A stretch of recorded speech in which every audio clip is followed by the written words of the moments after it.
China! In 1965, few expected the conflict in Vietnam to escalate into a full-blown war. One early sign was the secret American bombing of Laos, where fighter jets destroyed fields and homes in rural areas. Aboard the USS Ranger in the Gulf of Tonkin, pilot Dengler and his Navy squadron attended a pre-mission briefing, tasked with cutting off enemy supply lines in North Vietnam. The mission was classified, and they were warned not to talk about it, even to their families. In preparation, they watched a short wilderness survival film, but they took it lightly. Dengler asked for extra covers on his boots to hide his American passport.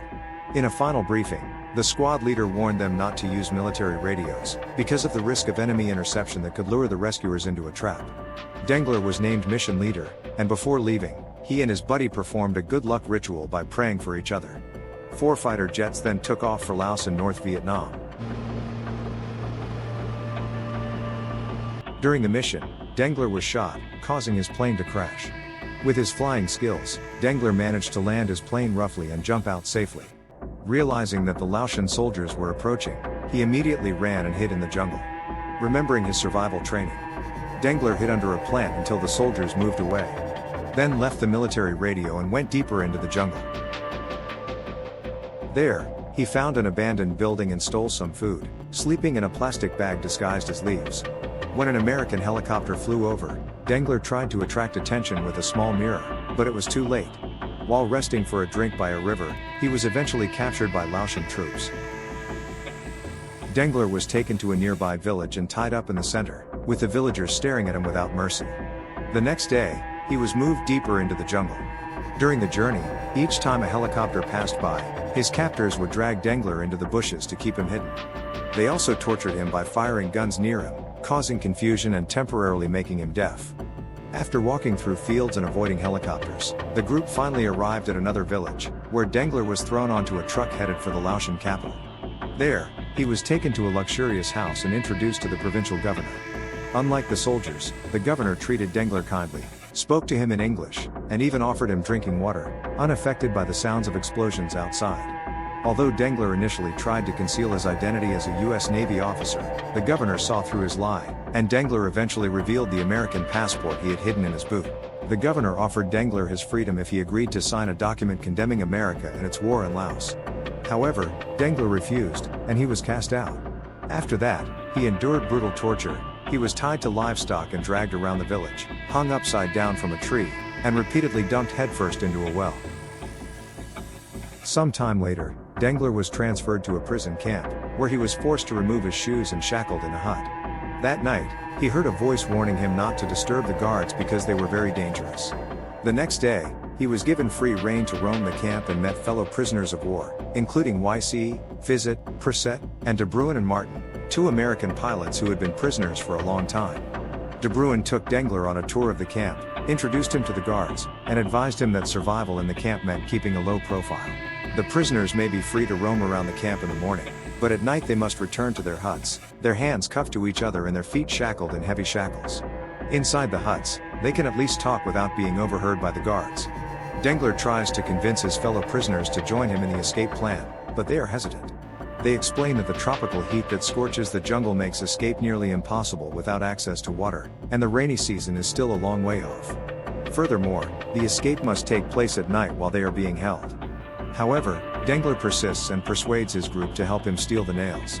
Although hesitant, they work together, splitting up to distract the guards.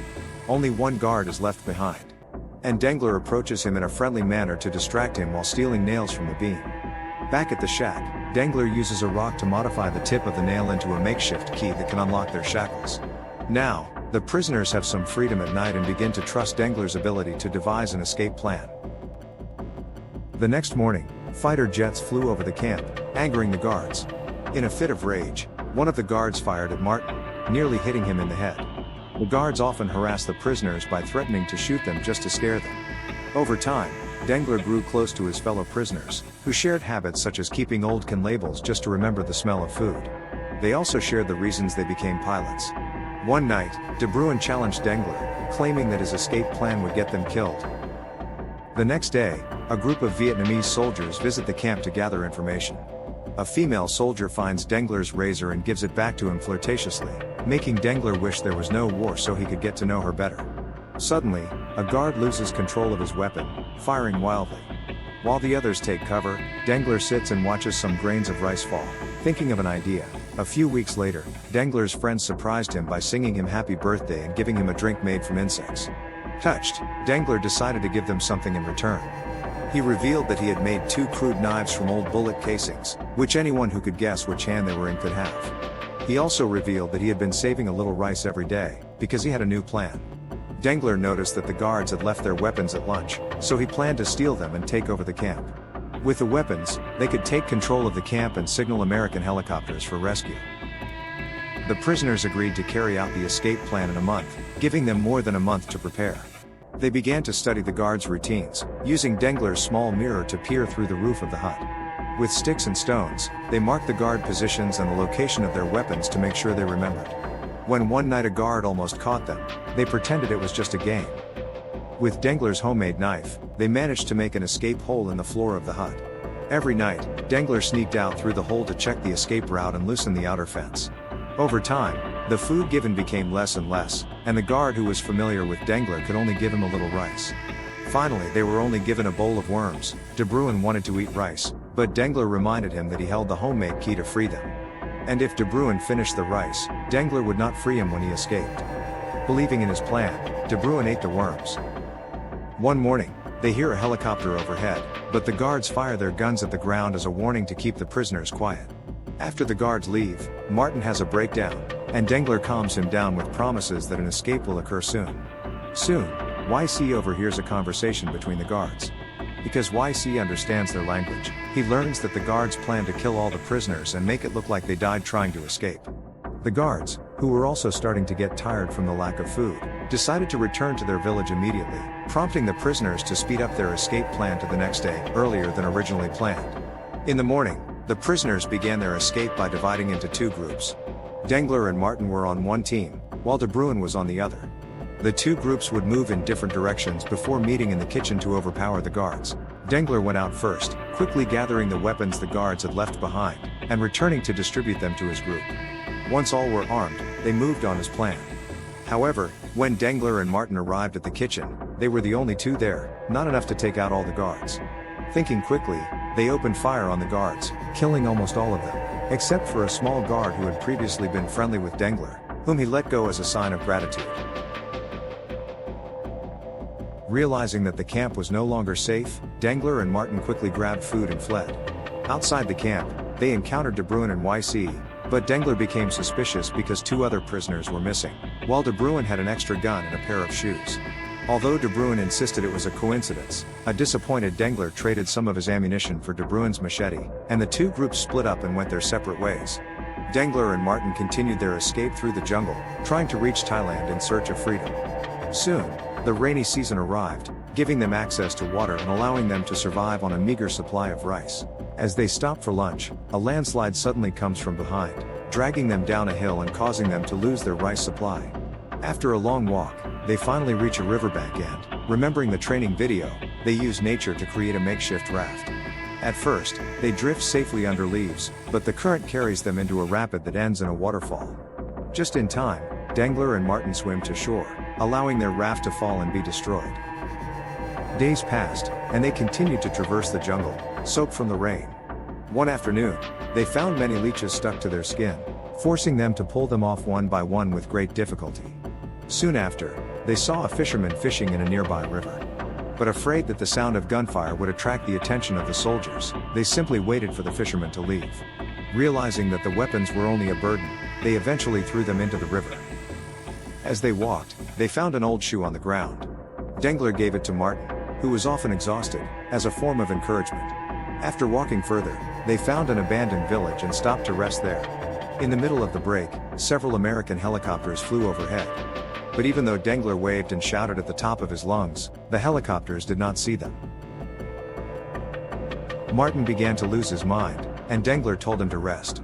Dengler started a fire using a technique he had learned from the locals, setting fire to several huts to create a large smoke signal to attract the helicopters.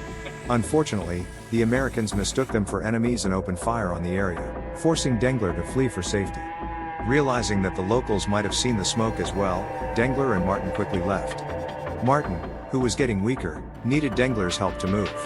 Finally, they decided to surrender in a nearby village, hoping to get food. However, the villagers who considered them enemies immediately killed Martin. Shocked and angry, Dengler swung his machete wildly, making the villagers retreat. He used the opportunity to grab Martin's shoes and escape. Although chased, Dengler managed to hide in the bushes. The following days, exhaustion and hunger made Dengler start to hallucinate, seeing Martin's ghost accompanying him. He survived by the river, stealing food that the locals might have left behind, or hunting animals like snakes to eat raw. One morning, an American reconnaissance plane passed by, and Dengler waved a large leaf as a signal. At first the plane ignored him, but soon 2 helicopters arrived and finally rescued him. Some locals tried to attack, but the Americans managed to drive them off before flying away. After Dengler's identity was confirmed, one of the soldiers gave him a candy bar. Upon arrival at the American base, he was immediately taken to the hospital to recover.